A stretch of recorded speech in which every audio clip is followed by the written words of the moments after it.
Okay, ladies and gentlemen, always, we love to bring you phenomenal, incredible people who are doing wonderful things in the city of Chicago and beyond. And today we are in the theater, in the entertainment realm, and we're talking about something that is an extremely going to be extremely entertaining, but also have a very impactful message. And it's something that you all need to make sure you're listening. Tell everybody to tune in as we talk to these two phenomenal, incredible women. One is a director. She's been in the theater realm for a while and in various aspects. And she is directing an incredible play that's coming up. It's going to run for about a month, but you all need to get here and make sure you see it soon. She's the director of the Continuum, and her name is Ilesa Duncan. How are you doing? I'm fine. How are you? Oh, we are doing great, and we're so glad to have you on the Bean Soup Radio Show. And you have just a wonderful young lady with you whom I've had the pleasure of meeting. She is definitely a shaker and a mover as well. And so I see why you have her in your company. And we're going to talk to her as well. Vunzai Yeazel, how are you? I'm good. How are you? I am doing excellent. Thank you for being on the Bean Soup Show as well. So, ladies, talk to me. You all are doing an incredible thing. This play, I'm hearing about it. I'm hearing the buzz. I'm hearing that it's going to be fun. It's going to be humorous. It's going to have a message to it and really kind of unite two continents and showing some similarities. But before we get into the play, Ilesa, tell us about your background as a director and how you got into it. Well, I've been in love with the theater all my life. It's probably as soon as I could walk, I was somehow involved in. But I majored in film, but I've always done theater, and have been freelance directing in Chicago for 10 years, and recently became the artistic director, the artistic producing director at Pegasus Players, where we are producing the show in the Continuum. I saw this show when it was touring the country by the writers of the piece about 6-7 years ago, and just always been enamored of it, and it was just a majorly impactful, amazing piece of theater to see. And so when I got the opportunity to produce it, and looking at the ideas of the fact that this is so relevant still today, that black women are high-risk population still for contracting HIV/AIDS, I knew I had to do the play again. Wow, that's beautiful. That's beautiful. And what is it? You just hit on some very key points. And are those the things that really resonated with you and why you wanted to do this play? And how long is it going to run? Absolutely, those things resonate with me. It's really being a black woman working in this industry.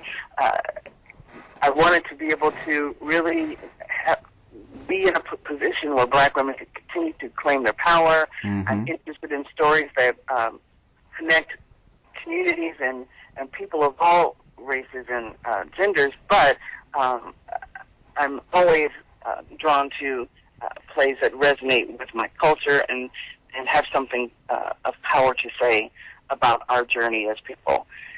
This play is running, the first performance is next week, May 16th, and runs through June 17th. Wow, beautiful. And the play chronicles the life of two women, two black women, one born here in America and one born in Africa, and they show the differences and similarities. Is that right? It shows how their journey mirrors one another in two different parts of the world. Mm-hmm. In South Central LA and in Harare, Zimbabwe, and that both being impacted by similar events once they found out that they have contracted HIV. The whirlwind that they go through over a period of a weekend in terms of how they deal with it is just really amazing. It's impactful, mm-hmm. But it's funny and darkly humorous, and so it has something for everybody.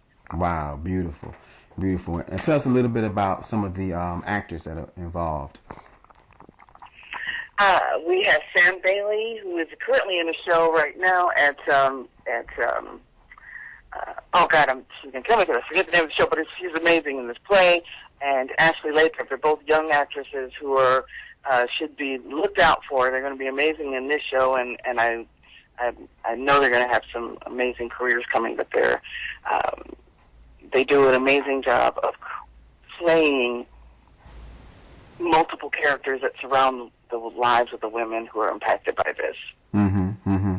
Wow, that's incredible. I look forward to seeing everyone's performance and seeing the story unfold. And let me ask you one more question before we get to the young lady who is from Zimbabwe. What message or what do you want people who will watch it to get from it when they leave the theater?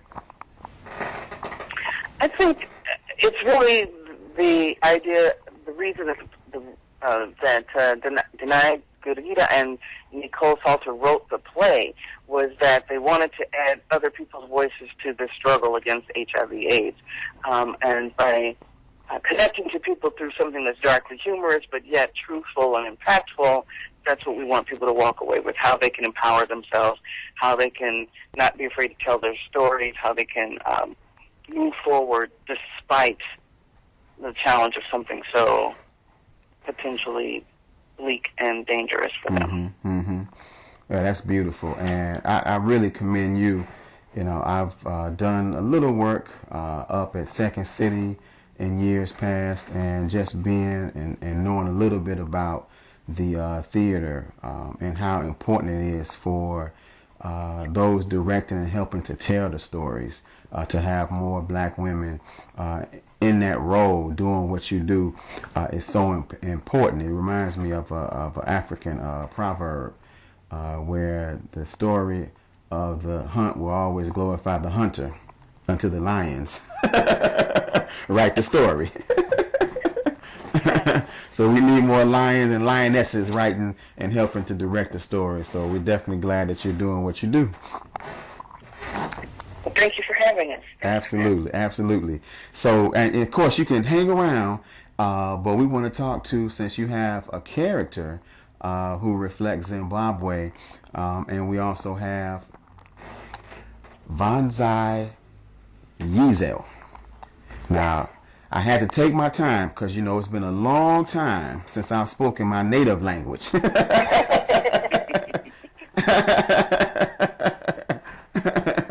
Been speaking English for about 300 years now, so it took me, I had to slow down. But tell us, you, of course, you heard about this play and it resonated with you because you grew up, you're from Zimbabwe, born in America, raised in Zimbabwe, right? Yes.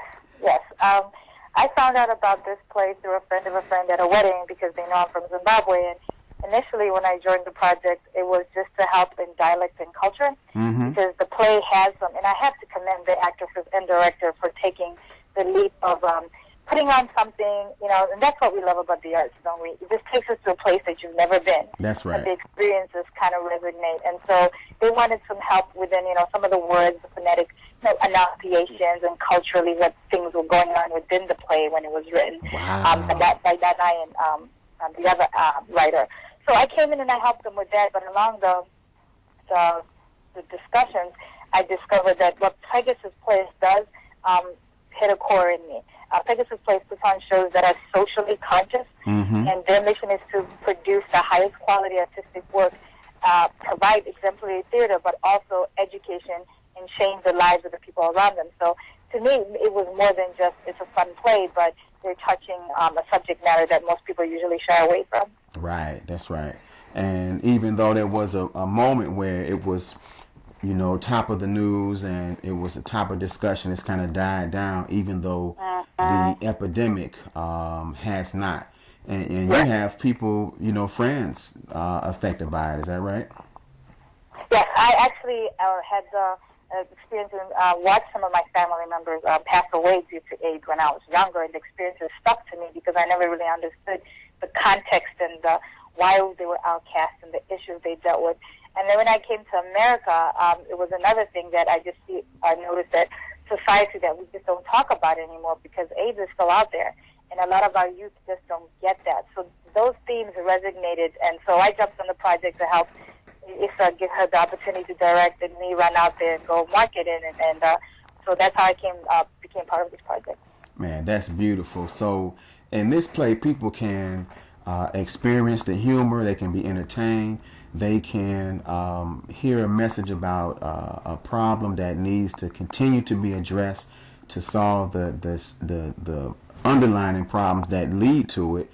And they'll have some culturally specific knowledge. They'll learn about Zimbabwe. I mean, how can you pass up a night like that?